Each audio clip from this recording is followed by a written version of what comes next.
Have you ever felt like your evenings just vanish into thin air? You get home, blink, and suddenly it's bedtime. If so, you're not alone. I'm Wail, and after a lot of wasted evenings, I finally find 5 solutions to stop wasting my evenings after uni or work. Separate your mood from your actions. So, one of the most common ways people waste their evenings is by letting their mood dictate their actions. After a long day at work or university, it's easy to fall into the trap of thinking I'm too tired or I don't feel like doing anything productive. This mindset often leads to hours of scrolling through social media, watching TV, or simply procrastinating. While these activities might feel comforting in the moment, they rarely contribute to your goals or well-being, because our emotions and moods are powerful drivers of behavior. When you're feeling stressed or overwhelmed, you might avoid tasks that require focus. When you're feeling sad, you might isolate yourself or skip activities that could actually lift your spirits. When you're feeling tired, you might convince yourself to delay tasks until tomorrow, only to repeat the same cycle. This connection between mood and action can create a vicious cycle. So the key to reclaiming your evenings is learning to separate your mood from your actions, because moods and emotions change rapidly during the day. If you wait until you feel like it to take action, you might never get started. By taking action even when you don't feel motivated can improve your mood. For example, engaging in exercise or completing a small task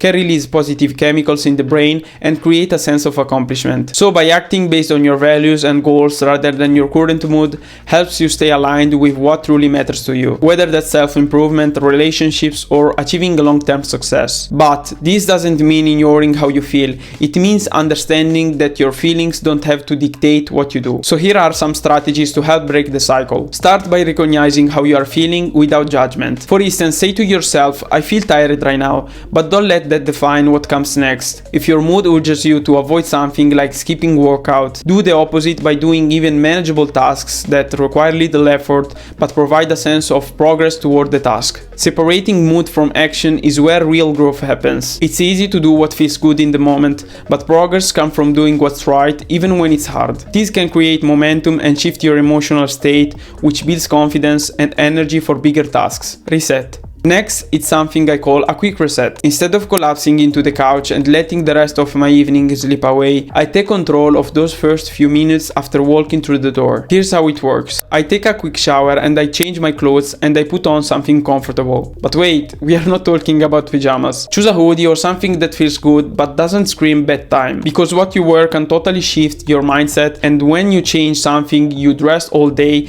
gives you a new fresh reset feeling. Then I spend just 5 minutes tidying up my space, because when your environment feels calm and clutter-free, your mind starts to feel that way too. It's such a tiny habits but make a huge difference, because those 5 minutes creates a feeling of accomplishment and set the tone for everything that follows, setting an evening intention. Now here's where things really change for me. Take a few minutes during a break at work or uni to decide what you want to accomplish when you get home. Whether it's cooking, reading, or working on a project, having a clear goal keeps you from falling into the trap of mindless scrolling. Be specific and realistic.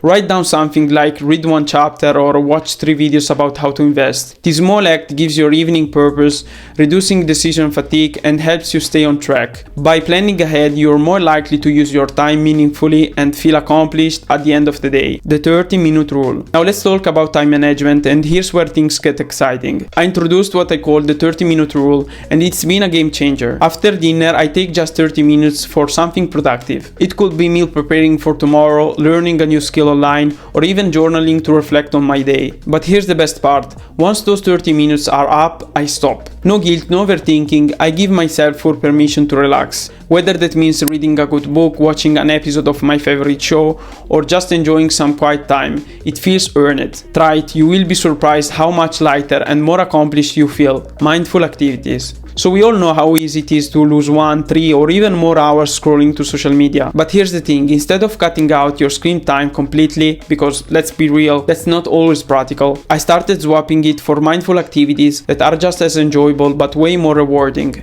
For example, instead of scrolling in bed, I now listen to a podcast while stretching or tidying up my space, or I will read books that inspire me, whether it's about finance or self-improvement. It feels so much better than falling into the social media rabbit hole. These small swaps don't just fill the time, they make me feel accomplished and grounded. So there you have it, 5 simple things that stop wasting my evenings after a long day. If you found this video helpful, follow me on Instagram and Twitter and subscribe for more.